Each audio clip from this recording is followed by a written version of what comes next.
Well, hello, everybody. Welcome to another installment of Show to Be with Mike G, the show of life, the show of early Austin, the show of Dripping Springs Vodka, the show of Texacello. Today's amazing guests are Gary and Dee Kelleher of Empresario Spirits. Gary founded Dripping Springs Vodka way back in the day, and Dee works with Paula at Texacello. Paula's orange, Paula's lemon, Paula's grapefruit.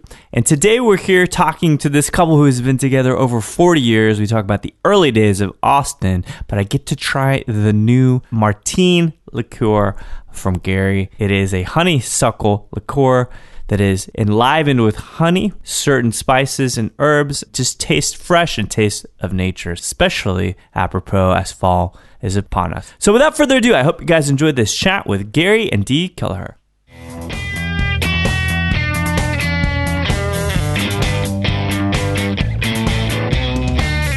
Bartender in Austin and taught her to bartend, and that's how we met. That's how my parents met. Is that right? My mom was a cocktail waitress. Yeah. Now he was married at the time.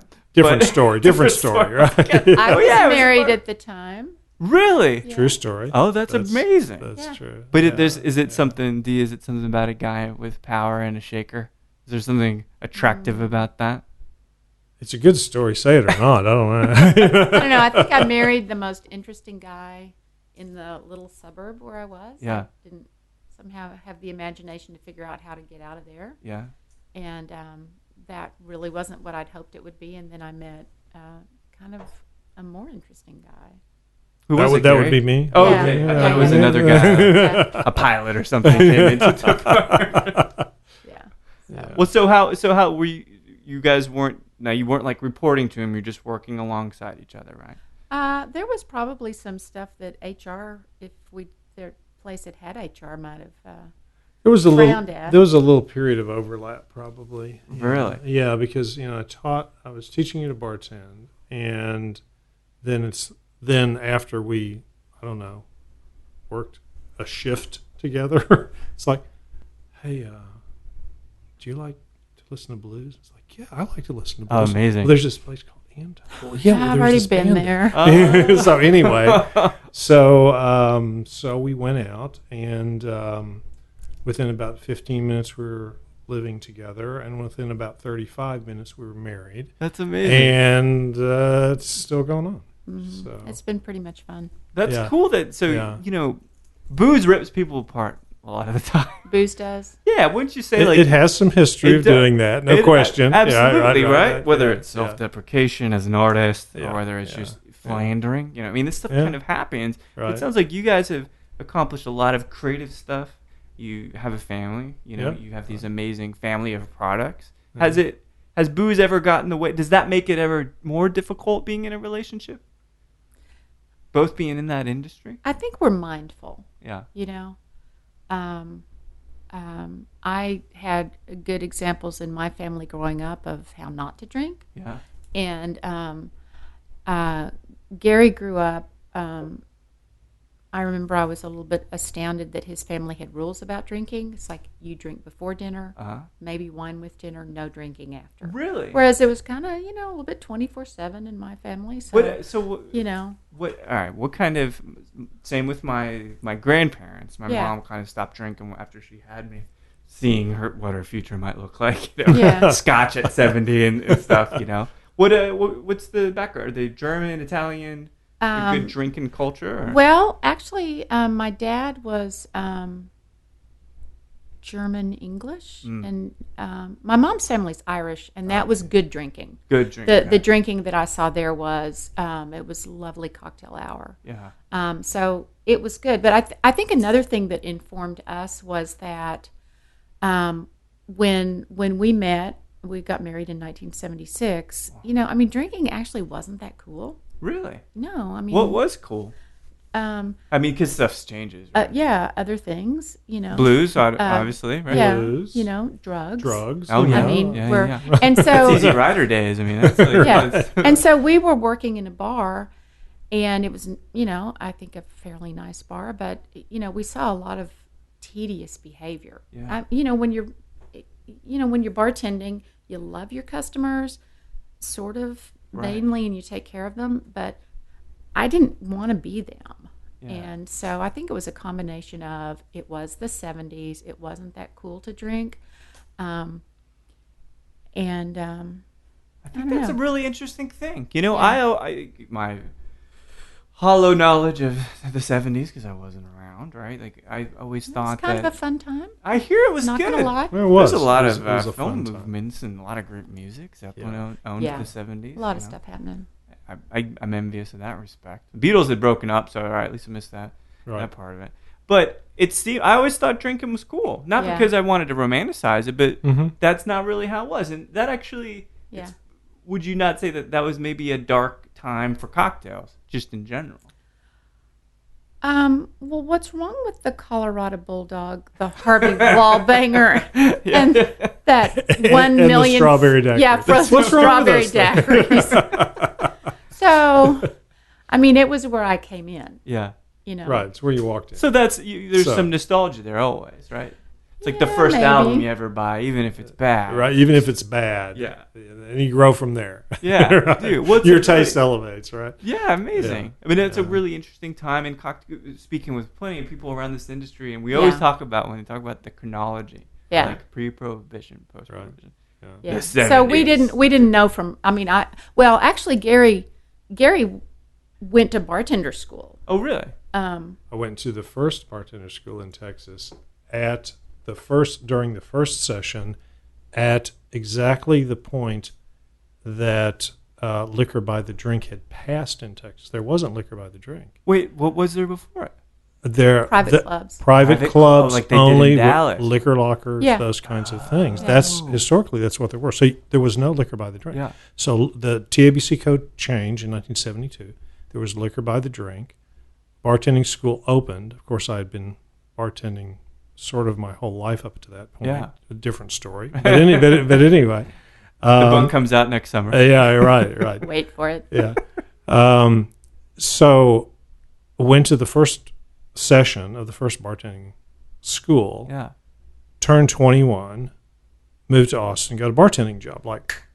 And within a short period of time, because I'd been studying it a long time, I was teaching bartending. Really? Yeah, that's right. Right. So it was I was literally just at the very beginning of being able to buy liquor by the drink in the state of Texas. That's amazing. Yeah, so it was because a lot of us we're in the present. We don't realize what it took to get here. Right. And when we get to the distillery talk, it's easier for me than it was for you in 2007, right? So true story. Yeah, it's got to be profoundly easy. Yeah. Well, so Gary, when say something like Ramos Gin Fizz comes up, which it's a difficult drink. Mm-hmm. Let's face it. So if I'm like, oh man, we need to try to do that. He's like, well, when I was in bartending school, I actually made one that was good, and he knows the history of it, and it's not exactly like having a degree in classics from Harvard, but he lived it. He does have a little more background for sure than in the 70s than most of the people that I knew. And he was fairly rigorous as the bar manager. Mm-hmm. We free poured, but we had frequent free pour tests. Yeah. Wow. So to this day, if I watch someone free pour, I'm like counting and thinking, no, my God, that's all wrong. So. Well, this opens so many doors of things to talk about, the wild 70s, the drinking culture, but ultimately, let's contrast it. So obviously, the cocktail resurgence is in terms of being lucrative anyway, is in a massive, just huge emergence. Yeah, places all over the place. You can get a Manhattan at Applebee's. I mean, what the hell is happening, right? But how do you guys feel about seeing this kind of hearkening back to classic cocktails and even stuff you talk about, the Harvey Wallbanger? That's coming back too. Yeah. Like, how does it feel to see really, as it aligns with having a distillery, having these great products and liqueurs of Paul and stuff.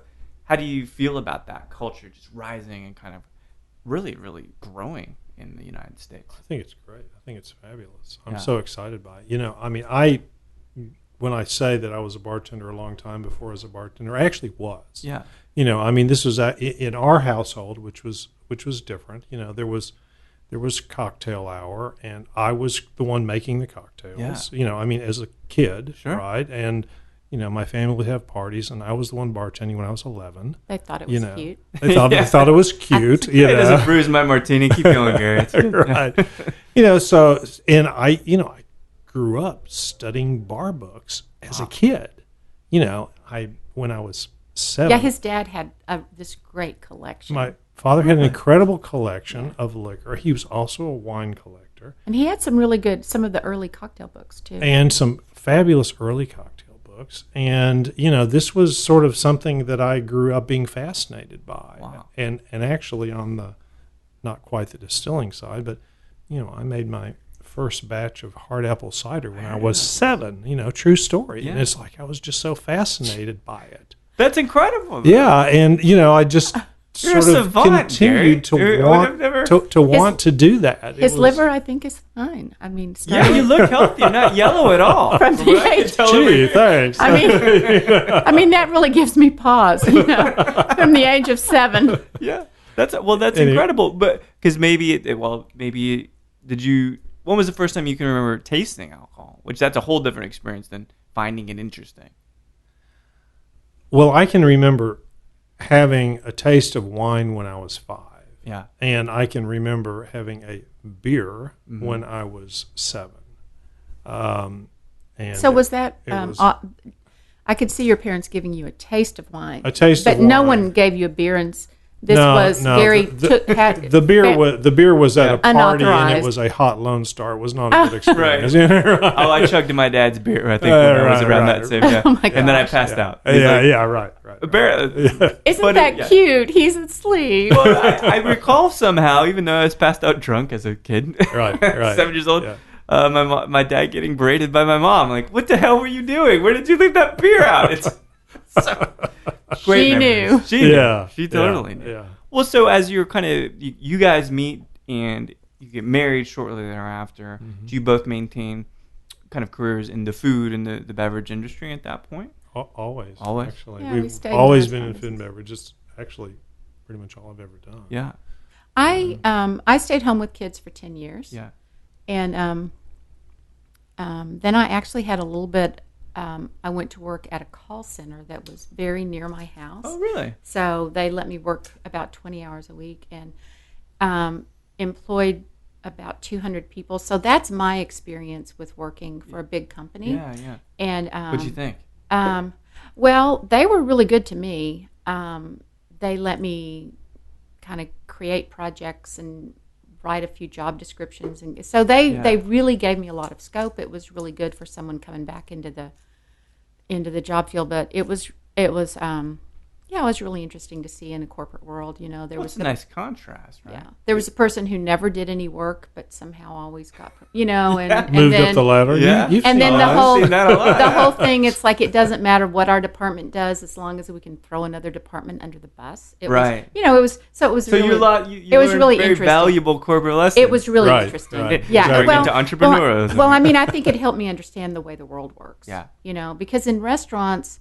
The restaurants and bars we worked in, it was pretty much we just had to get this done, and we worked as a team. And I have friends now that I made 40 years ago because we were dealing in restaurants, with right? We were dealing with the Yeah. drunks and the craziness, and we were all doing our best to do our best to make it work. So it was really interesting in this little company that had 200 people to see that people had different motives when they went into work. Well, it's nice because it's different. We were talking about how I moonlight, and the industry is different. People are different. They're more cordial. Their job is to be people. Yeah. Now we get a lot of egoists. Yeah. Which happens, Sure.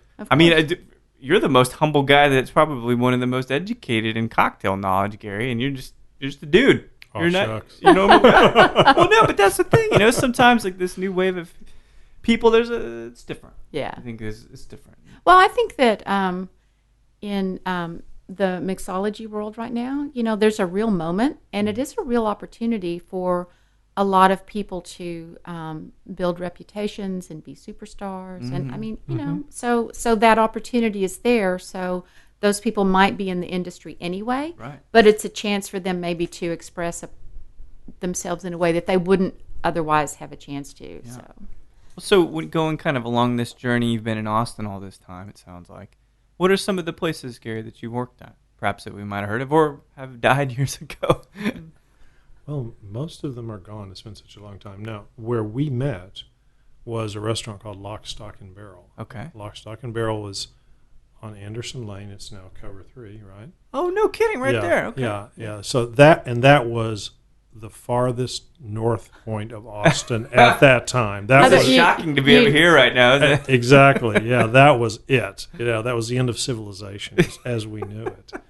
Yeah. So that is where we met and worked there for several years, and I learned actually all aspects of the restaurant industry working there because started out in the bar and bar manager and general manager, and it was actually a great education because Lock, Stock, and Barrel did everything. Sure. I mean,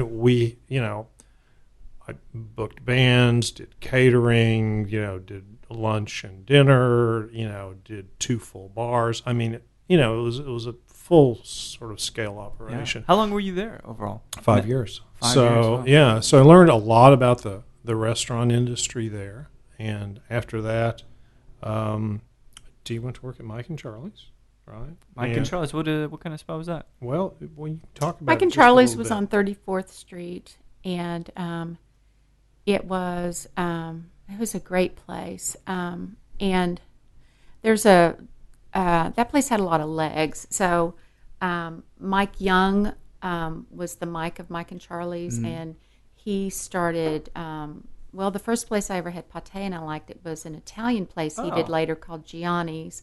Some of those people later opened Vespaio. Okay. And, I mean, there are people, we're older now, but 15 years ago, there were restaurants all over town that kind of came from there. Wow. He went on to open Chewy's later. Really? Mm-hmm. Right. That was a good thing. Yeah. Those things are getting franchised. Economically, it worked pretty well, right? Yeah. And his partner in that had the Capitol Oyster Bar, which in the 70s was kind of an important place at Lavaca and 15th. Mm-hmm. Wow. So, right. I mean, kind of really old school Austin. But that's cool to see, because like for me, even though I've been here a while, I haven't seen Austin transform that much compared to what you guys have seen. Yeah. And to see, well, this is where fine dining, or this was where modern cuisine kind of bubbled up from. That's an amazing thing to hear about. Mike and Charlie's did some really good innovative things in their kitchen, for sure. I mean, that was the first place I had anything resembling fajitas. Yeah. And taco salad and ceviche, and which is all the which sounds so it's passe basic, right? at this point. Yeah, right? We're too educated now. We have such great stuff. Good cocktails, good food. Yeah.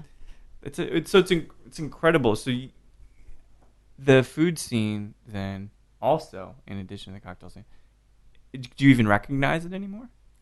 Well, we actually left Austin in around 1989, and we lived in DFW for about 18 years. Oh, wow. Okay. Yeah, so we left. So we Gotcha.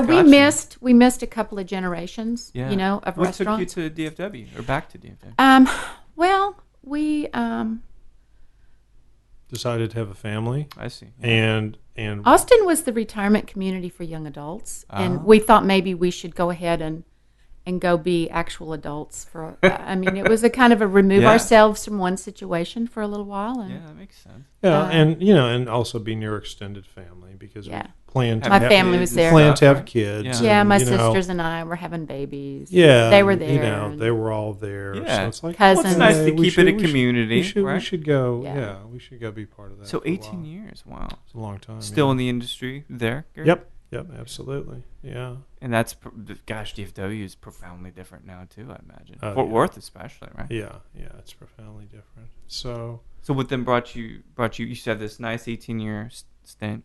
yeah. Dee's doing the kids thing. Was that around the 10 years you said you were staying at home? And, Yeah, I was working at the call center. Okay. But, it was good. Well, Gary just had this brainstorm. It was Storm, that's good. I thought it was Yeah. going to be called something else. Yeah. Yeah. Right. It was kind of time for us to start thinking about, I don't know, possibly we need to send children to college someday or Yeah. something. He said, "Hey, I'm going to go make vodka in the hill country." And That was the idea.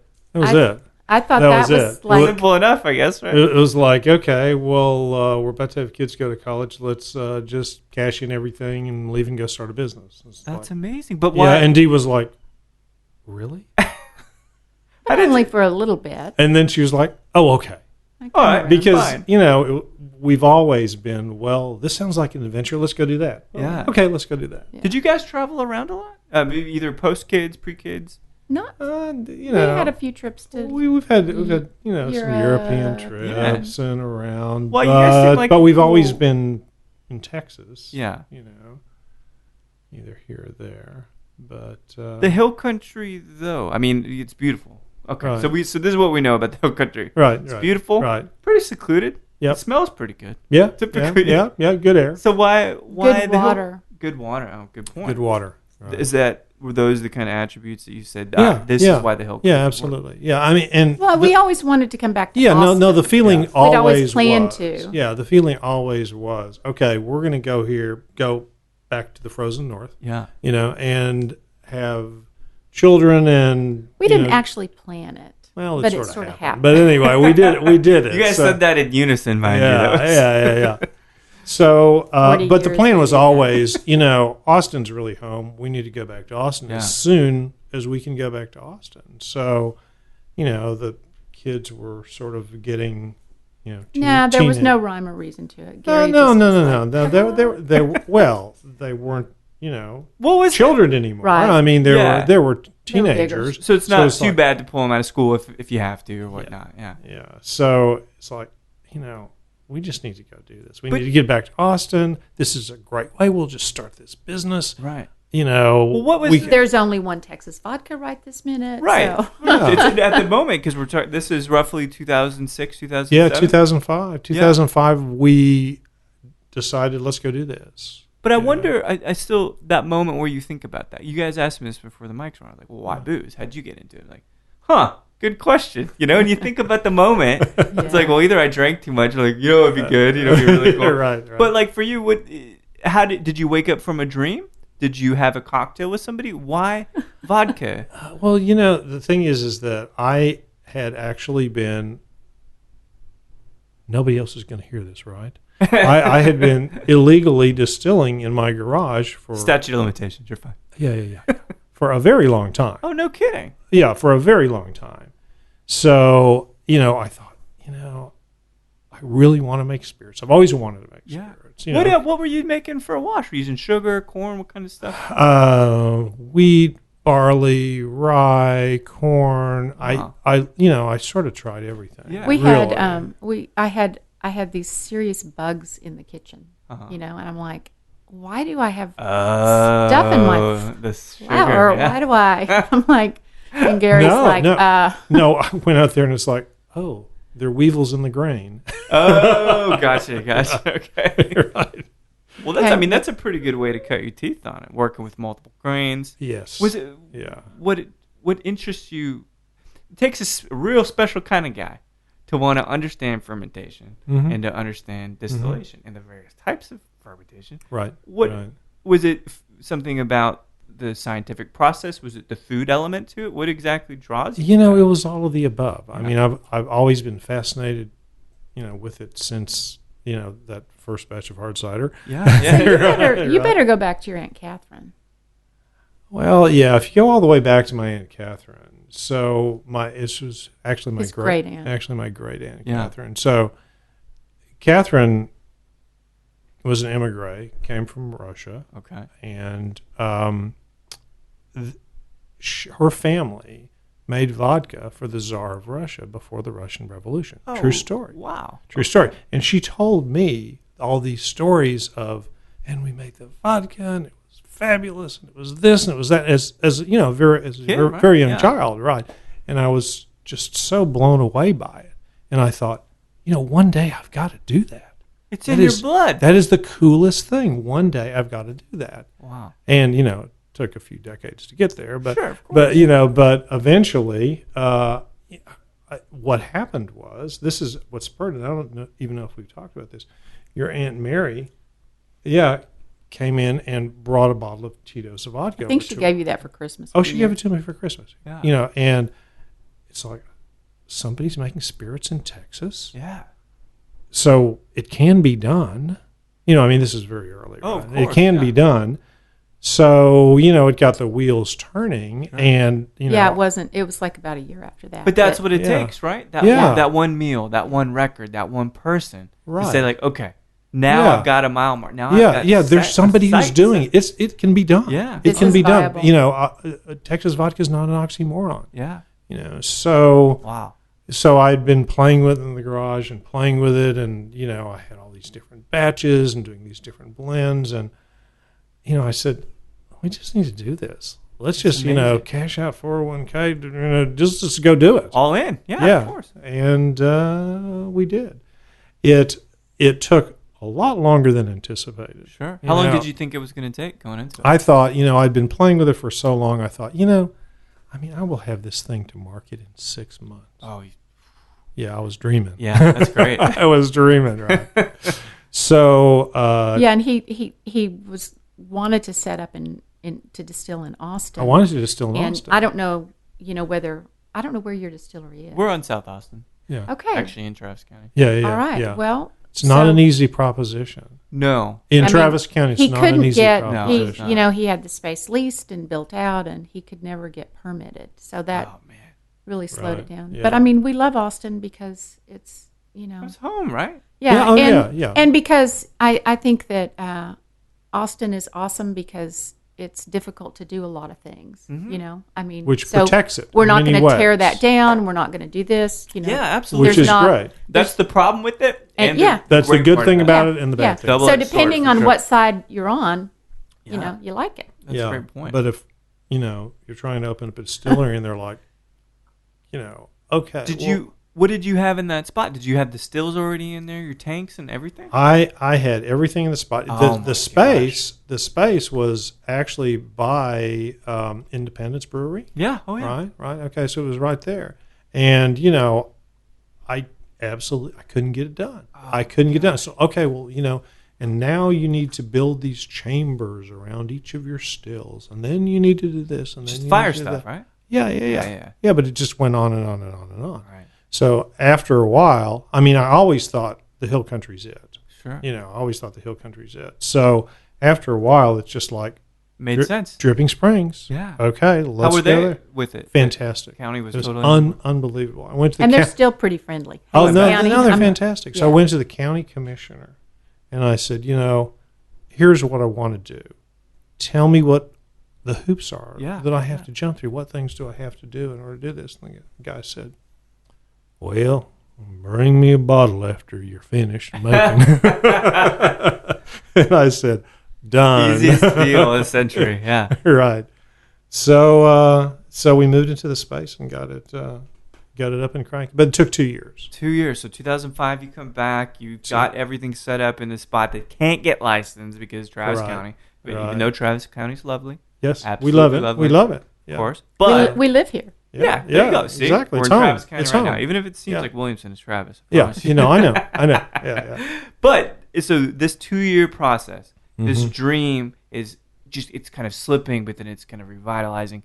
At the end of that process, how relieved were you to finally have that first bottle after waiting 2 years, legitimate, 2007, you have Dripping Springs. It was amazing. Vodka. It was absolutely amazing. The other part of the story that was just so incredible. so much of it is, okay, I think we make good vodka. Yeah.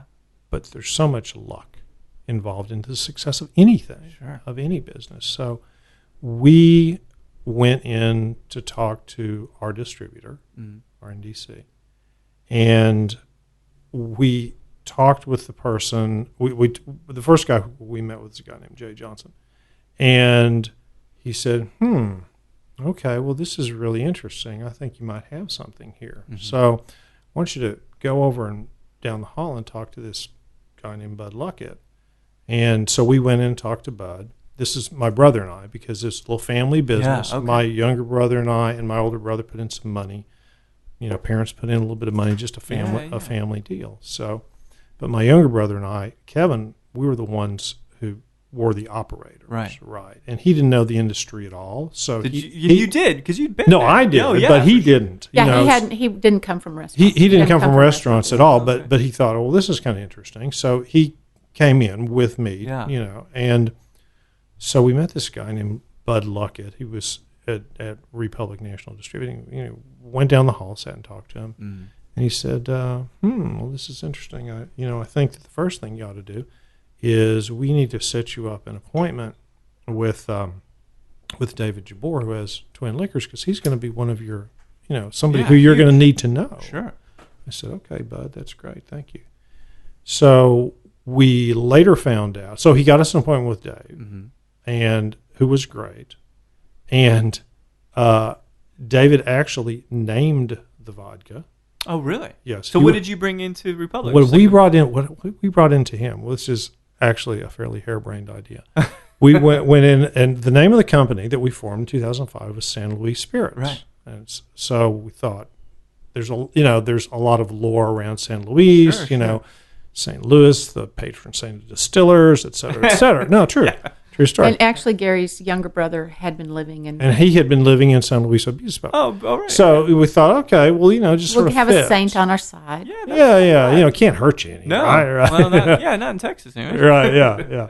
So we took in this mock-up bottle with, San Luis vodka, right?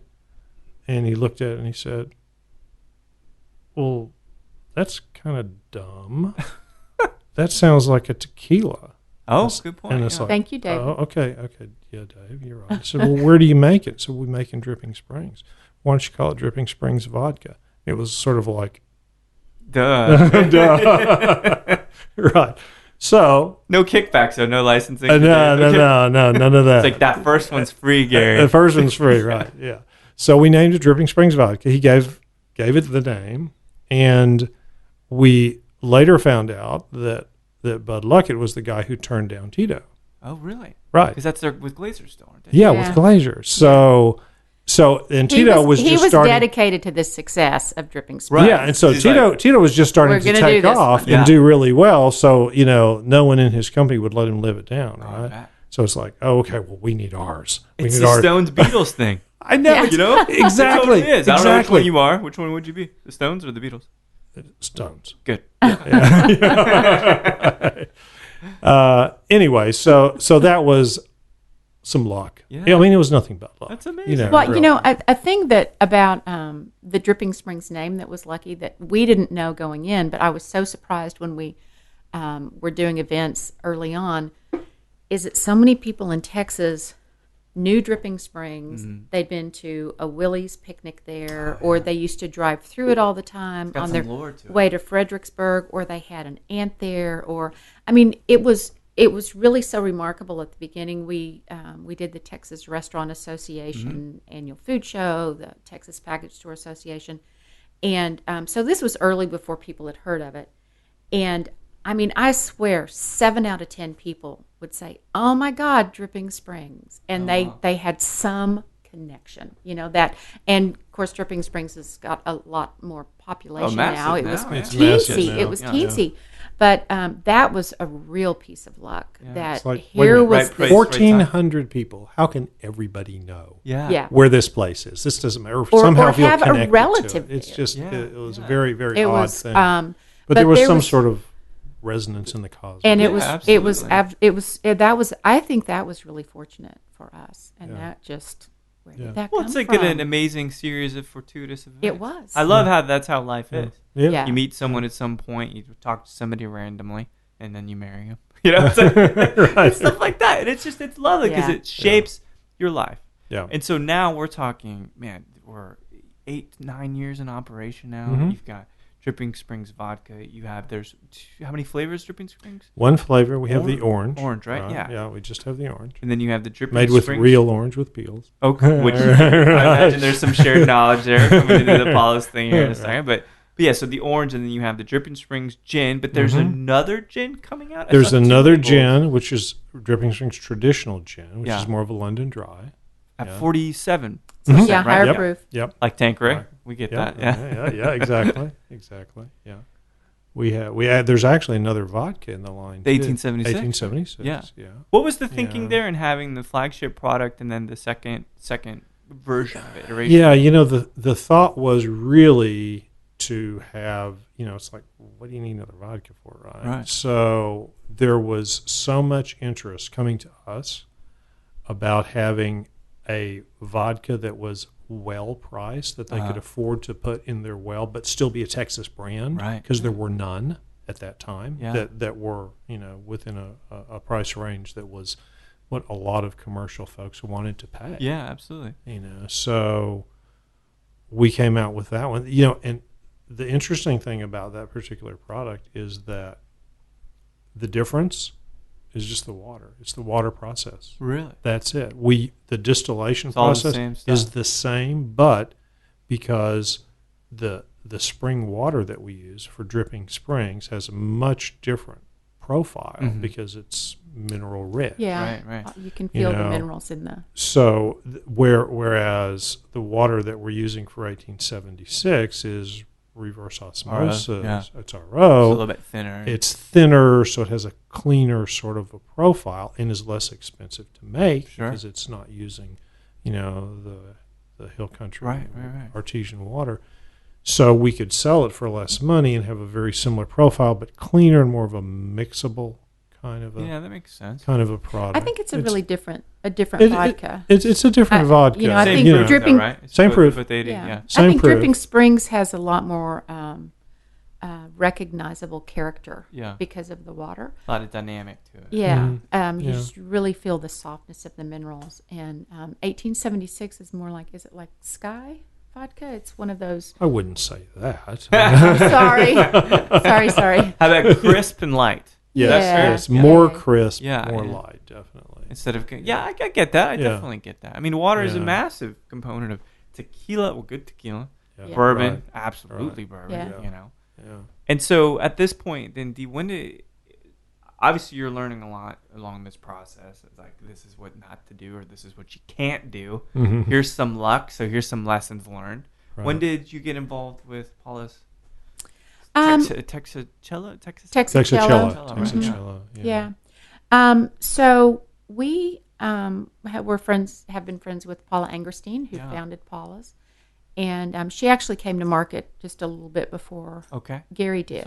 She was the second distiller in Texas after Tito, and we were 3. That's amazing. Yeah, or Dripping Springs was 3, San Luis Spirits. So she'd had a good year. When did 2013. So she'd had a good year, 2013. She was profitable.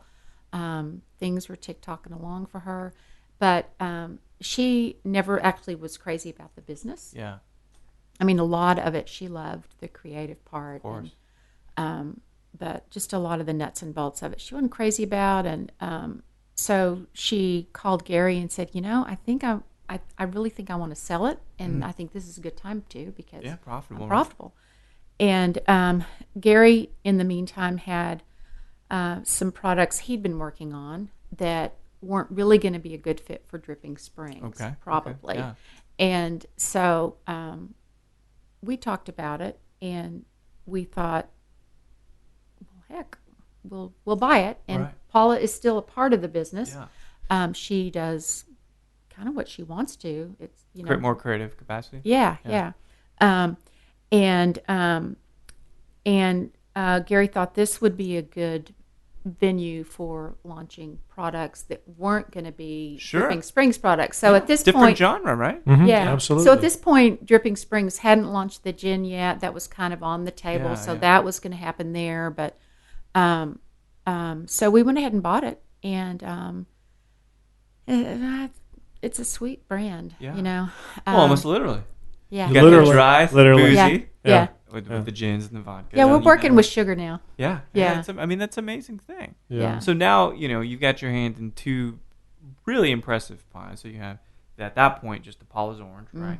Did you guys make a lemon? Paula's Orange and lemon, lemon, yeah. right? Yeah. Paula's Orange and yeah. lemon, So yeah. the lemon, she'd come out with the lemon about a year after the orange came That's out. what I thought. Yeah. And then now you have the third, the Trinity. So your orange, your lemon, and your grapefruit, which Right. you just launched. Yeah.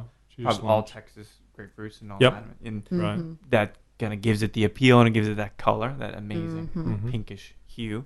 And so Gary, you got the gin online and all of this. And so you've extended the family, you're diversified your portfolio. So whose idea is it now to expand yet again and form Impresario? Well, it was. Obviously, we're in business together, so we make these decisions together. But when we first bought into the Paula's company,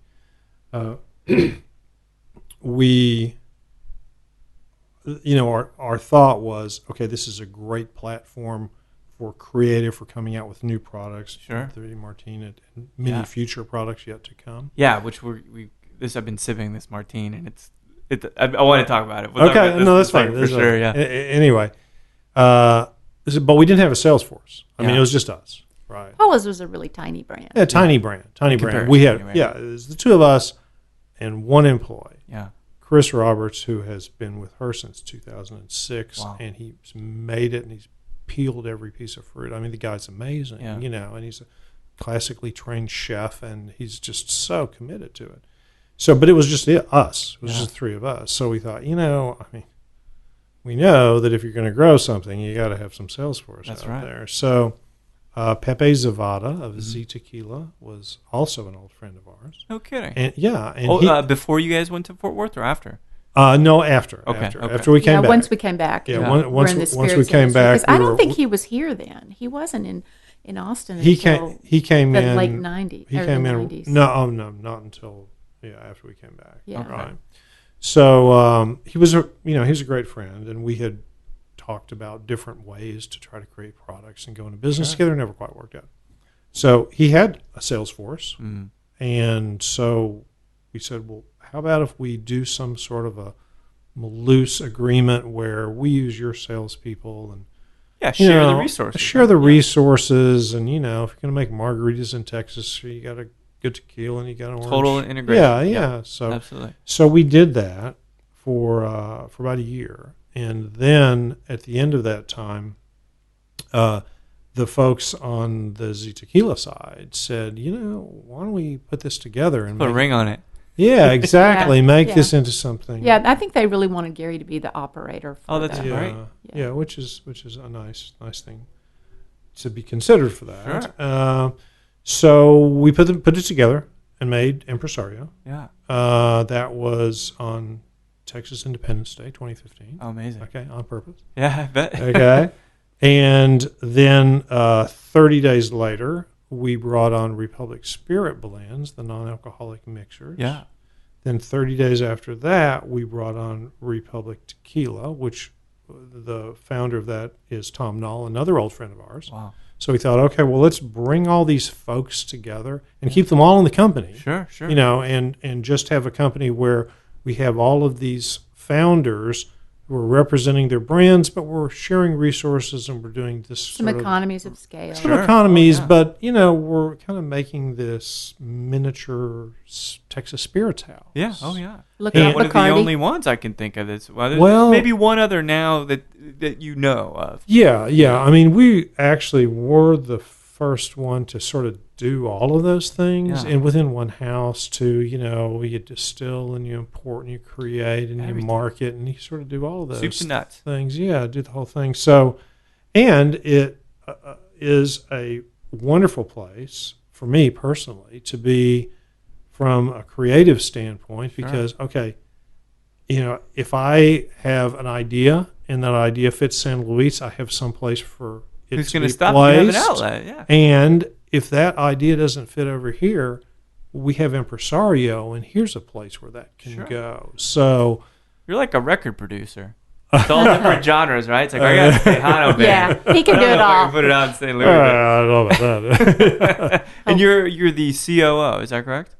I'm the COO. And who is the man behind the curtains? The CEO of Impresario is a guy named Glenn Bloomquist, Okay. and he was the CEO of Z Tequila. Oh, okay. And he was brought in to run that company. Yeah. And within the context of Impresario, I run the we call it the management company. Right. I run the company that sort of runs the operations, and Glenn is our financial guy. Got it. So we split those ways because that's what he's very, very good at. Yeah. I mean, he's playing to your strengths. Yeah, exactly. He's a career financial guy. He's a career money guy. Yeah, and you need that guy in your core. Yeah.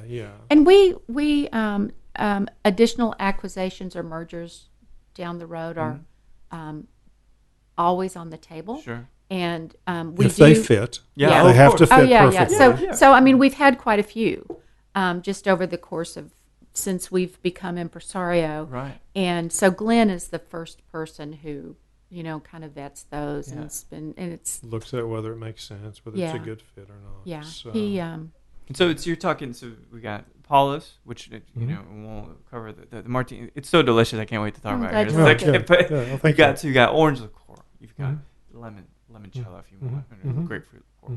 You've got your vodka. You've got your gin. Multiple SKUs, of course. You've got your Z tequila. You've got Republic tequila, and then you have the Republic spirits, the non-alcoholic spirits mixers. Right. All right.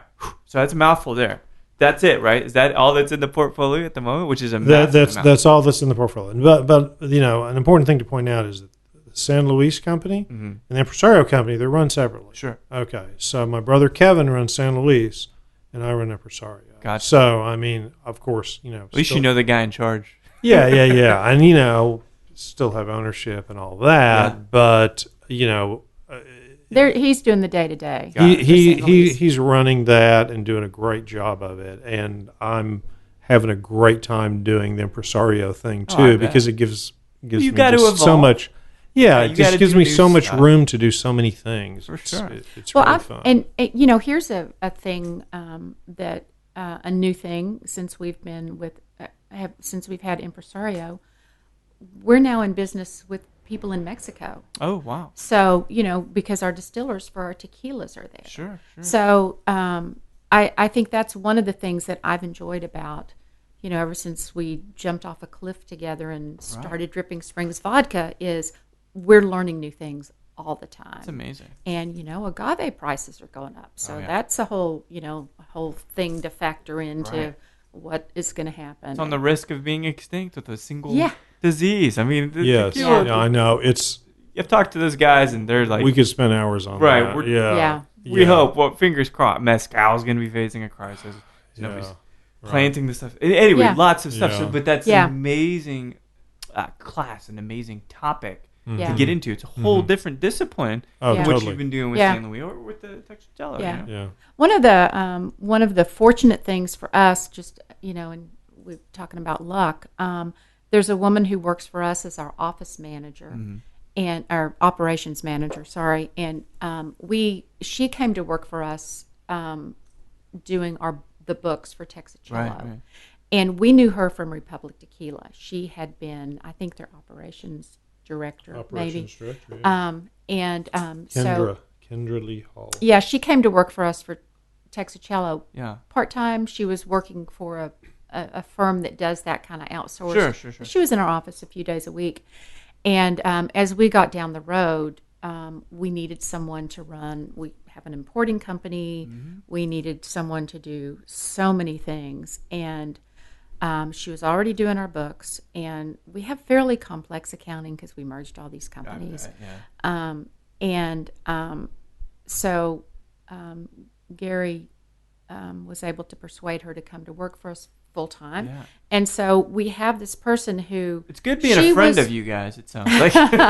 Well, she had worked with the distillers in Mexico when she was working for Republic tequila. So she's bilingual. Oh, she's yeah. been So there, and we she's, already have this wonderful knowledge bank, and she's a lovely person too. But I mean, it's such a fortunate thing. And the other day it wasn't the easiest or the cleanest merger with Republic Tequila. There was a lot of stuff that was lost, and so RNDC needed something. I said, oh my gosh, what's the weight and dimension of this case? Let's go weigh it. And she says, wait a minute, I have that from. It's like it's you have to. I still have the files from 10 years ago. It's good. I mean, it sounds like you guys have built an amazing team, lots of different talent in lots of different areas, and that you can accomplish anything. And the thing that you've accomplished lately is, I feel, a departure in the best of ways, in a branding sense, with the new liqueur, which is a honeysuckle liqueur called Martine. So it's out there on Instagram. I saw it. I haven't seen it retail. You guys it's finally getting some momentum. But you got to tell me, because I tasted this and I'm getting these deep, rich caramel notes, deep, rich honey notes. This honeysuckle, which is kind of pastoral, I don't know that I've tasted anything like that. What was, like, conceptually, how did this idea come about? Growing up in Texas, our home is surrounded by honeysuckle. Yeah. Right. So it just has this wonderful bouquet. You pluck the flowers, you pull out the stem. So you had that experience. I've done that. Yeah. You taste the honey. Oh, it's so good. To me, it's so evocative of summertime and home, freedom and calm and discovery. Yeah, we used to be able to stay out till after dark, Yeah. Right. It just has all these wonderful elements about it. And, a floral liqueur, there's a place for it. I mean, clearly there's a place for it in mixology today. Absolutely.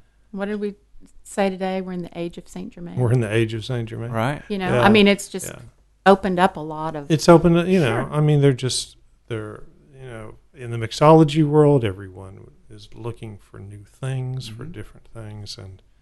And so this is just a flavor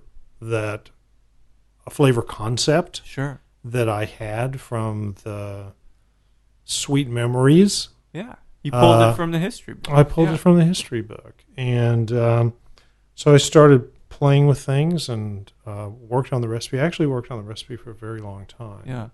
It was It's been a long time coming. So honeysuckle has to be an amazing, like, the root component here, right? Honeysuckle blossoms. Yeah. I will say that as the first honeysuckle liqueur in the world, have to keep the family secret as to all of the ingredients. Oh, sure, I would say, but yes, honeysuckle blossoms. There are fresh fruits, including orange. Lovely supporting elements. Then supporting elements. There are a whole grouping of botanicals, including vanilla bean. So there is actually some orange blossom honey in it. I can tell it's right. I don't think there's anybody that couldn't drink this. If it opened a door where it's like, I get some ice cream downstairs. Yeah, I just kind of pour it atop that. Yeah. This is a delight. Topped with some rosé or something, like just some bubbly. Like, you have this amazing kind of spritzer cocktail. Yeah, honey spritzer. Hey, there we go. Right? Yeah, I like it. Yeah. Well, so how did now honeysuckle, in terms of food, isn't a big ingredient. People don't use it in food very often. It's not. No, it is not a big ingredient at all. So distiller to distiller, how did the TPB playing with feel it for a about long time? It was a bit difficult at first. Yeah. To coax it out. Was it something they generally recognize as safe, as you know it? Yes, it's not poisonous, if that's what you mean. Sure. Yeah. But they've got this list, right? Yeah. It's not on the list. Okay. Yeah. Because that's being the first of anything, that's a pain in the ass. No question. No question. Satol? Come on. White guys making satol. Yeah. that conversation is a very downhill one from day one. You know? And eventually, I can imagine. you get to a place where it's like, all right, we understand each other. Kind So of. did anybody else make so tall? Not in in not, this? not in the States. Not in the States. Oh, And so interesting. Commercom, they will regulate it in Mexico, Right. but nobody Right. outside of America. Oh. Yeah. Right. And it's not Congratulations. protected outside. So that's something, Yeah. right? That's something. Yeah. Well, so this is it made its way into retail yet? You're saying it's kind of trickling in, right? It should be going out into retail by next week. Oh, man. Yeah, our distillers picked it up, Cool. and we've. Or our distributor. I mean, our distributor. RNDC. We're the RNDC distiller. picked it up. Yeah, and Twin is going to bring it in, and Specs Yeah. is going to bring it in, and so Gary's been out visiting the chains. That's amazing. Yeah. South Lamar Wine and Spirits. Actually, brought in some Has it, bottles yeah. already. Yeah. Oh, that's Yeah. amazing. Yeah. Yeah. What is so, the retail on it? $29.99 is a suggested retail For $7.50, or right? $7.50, Yeah. and it only comes in the $7.50. Got it. And At it's this- 40 at this proofs point. around 20% 40 off. proof, 40 proof, 20% ABV. Yeah, it's brilliant. It's an interesting concoction. So it's an interesting, Yeah. first off, right? Yeah. Which pulls you in, and then you get these more familiar flavors, and that's how you pull them in for good, Gary. Gee, I hope so. I hope somebody aside from the three of us in this room like he's it. reading this I don't know. like a book. What is the ideal? And I've got all this ideas rushing through my head. Right. Supplementing a French 75 anywhere, so it's Right. Oh, St. yeah. Is right. Yeah. It's What's nice your- with gin. I bet. Yeah, it's fabulous Some with gin. punchiness. Yeah, fabulous with your gin. How there? Thank you. Yeah. And it is marvelous with whiskey. Oh, I didn't even. think Marvelous about it. with bourbon. You could use it as in a an gold rush, old-fashioned- kind of. An old-fashioned or gold rush. Yeah. Right. It is. It's. That's a it's brilliant thing. It's yeah. wonderful with rye. We have a cocktail that's called a Martine-y, which A riff on a which is Sazerac. it's like a Sazerac, Yeah. And it's great with tequila. Oh, I bet. We have a lovely drink called a Comme la Fleur, which is with It's like a margarita. it's somewhat like a you know. margarita. Yeah. You know, I mean, it has lime, it has Martine, and it has reposado tequila. Sounds perfect. And it's very, very, very, very nice. But the Martine cocktail, Yeah. titled Tell me, yeah. the titled Martine cocktail, is Martine Mhm. and Sauvignon Blanc, Oh, nice. That's it. twist of lemon. That's it. That's perfect. That's the Yeah. whole thing. That's very immediately simple. what I was kind of Simple, tasting. elegant. You know, It's Yeah. really, it's really craveable. I mean, I do That's find yeah. myself making one when I get home from It's work. unctuous. Yeah. Because it's both herbaceous and desserty. yeah. You Yeah. know, so it's like. And I think that the citrus in Sauvignon Blanc is really nice. Yeah, you I mean, need we, some crispness. I think. Yeah. that's Right, Absolutely. right to balance. Yeah. I mean, I can't wait to see it out there and kind of play with it myself because I've got plenty of stuff downstairs. Yeah. The bourbon, the Gold Rush, then it just hit me. Some lemon juice. That's smart. That's a good one. It's That's it's a good one. perfect, right? Yeah. Because it is honey-ish Yeah. anyway. Yeah. You know, but just that extra element of elegance to it, Mm-hmm. which is really brilliant. I have to say that I'm really excited to see what people are going to do with it. That's You know, yeah. I mean, it's New technology. yeah, Mm-hmm. really, see where they go with it, where they innovate. yeah. Well, since 2007, so we're almost coming up on 10 years in this industry. Now the booze making industry, you've been in. Yeah. Supplier side. There we go. The supplier side. There you go. Yeah, technically. Yeah. Technically. So things have really changed in the distilling realm. Let's not even talk about what's going on in New York or what's going on in Denver, or rather Colorado. Yeah. Texas, right? So we entered in 2013. It's different now in 16 than it was 13. Mm-hmm. And it's most definitely different from 2013 from 2007. Yeah. What do you feel about all of this growth? How do you feel about it? People getting into the industry, new people every month. I think it's great. Yeah. I think it's fantastic. I think that I can't say that as someone who is early in this young industry here, in Number Texas, 3. Yeah, I can't say that I really ever had trepidation about the growth of the industry. Yeah. I always thought, this is great. This is what we should be doing in Texas. We should be doing so much more of this. Texas should be a distilling mecca. I agree. Well, And- everybody thinks whiskey is Texan anyway. You know, I mean, Which is so strange. Yeah, There's no. no If you way if you there's- go yeah. to Japan, it's like they think it came from Texas. Yeah. I think people think Crown Royal is from here. Well, just because it's That's the a different biggest market story. for Yeah. Crown Royal. Yeah. Right. No, I think it's marvelous. I think it's fantastic. What I do you- think the more growth, the more creativity, the more entries, the more Right. camaraderie, the more Yeah. learning. I think it's all great. Well, you create better consumers that are more empowered, more active, and they just understand things, which I think is a lovely piece of it. Which then creates a better conversation for Jen, creates a better conversation for even this could be considered an aperitif. You know, I mean, there's that's a great thing. The one thing though that I'm concerned about, and I wonder how you feel about it, there is only so much, literally so much retail space. There's got to be a point in which there is no more space. There are too many labels. So, you know, a lot of people have the business model that they will do tours and sell cocktails and bottles at their distillery. Sure. And I think that a lot of business plans are written that way. That way now, yeah. And so I think Which some enables a lot of folks to be in the business. Yeah, I think who would some not of be those able to people do so otherwise. aren't going to have such a presence, say in the liquor stores. Retail, yeah. I mean, I think probably they would like to, but I think that there are business plans written that don't really include that as necessary. It's almost like a bar, if you It think is. about it. It A is. bar that produces. Yeah. That's an interesting thing, and because I got into it with the mindset that we're going to make this thing. Really, in a lot of cases, for on premise, move through that, and then some retail presence. You know, and you make products accordingly. Really, Gary, you talk about 1876. This is diversifying your strategy for your products. Dripping Springs is the flagship product that is retail. I imagine most of the sales are off premise.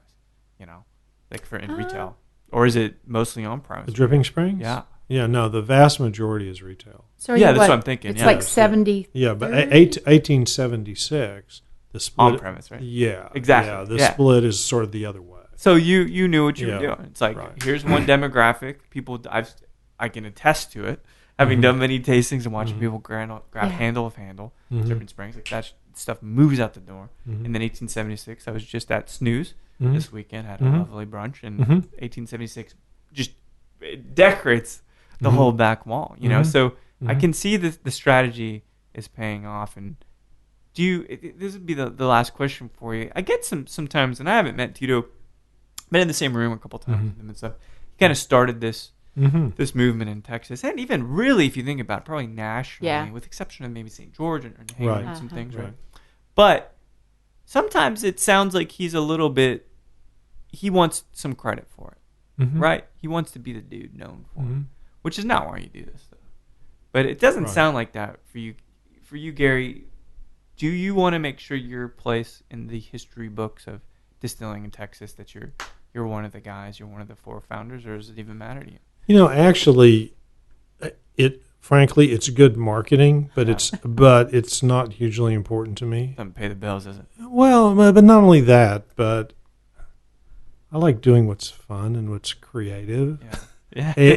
and as long as I can keep doing that, to me, that's much, much more important. Yeah. I mean, you know, if somebody says, "Oh, yeah, well, he was this," that's great. Right. That's great. But I don't think that that necessarily I need to have that accolade, because that's, I guess, it's a personality thing. It's not what drives me. Yeah.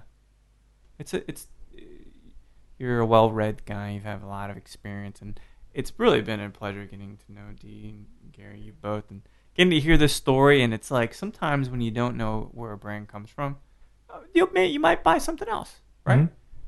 But I think, and I hope, when people hear how in cadence you guys are as a married couple of over 40 years, you're saying, It's terrible. that, you know, they're going to say, like, these guys are really great. I want to party with these guys. You know what I mean? And I think that that's where I'm at right now. And I really couldn't imagine spending another hour with anybody else having a great time. And Martine is really lovely. Keep on doing the great work. We've got the grapefruit liqueur, and obviously these other gins coming out with Dripping Springs. It's been a pleasure talking to you guys.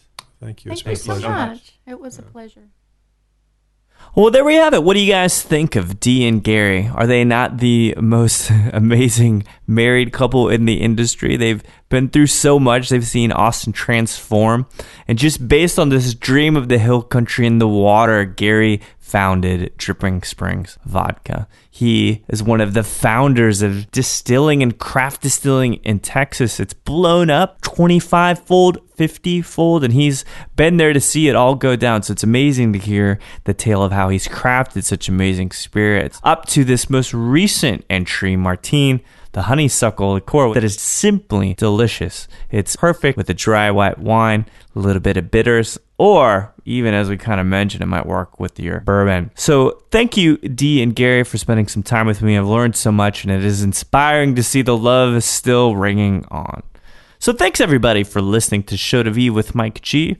No matter what you're thinking about drinking in form of wine as you watch the Halloween Marathon on AMC Fright Fest, or if you're going to think that Halloween 3 is the best movie of the series, please keep dancing.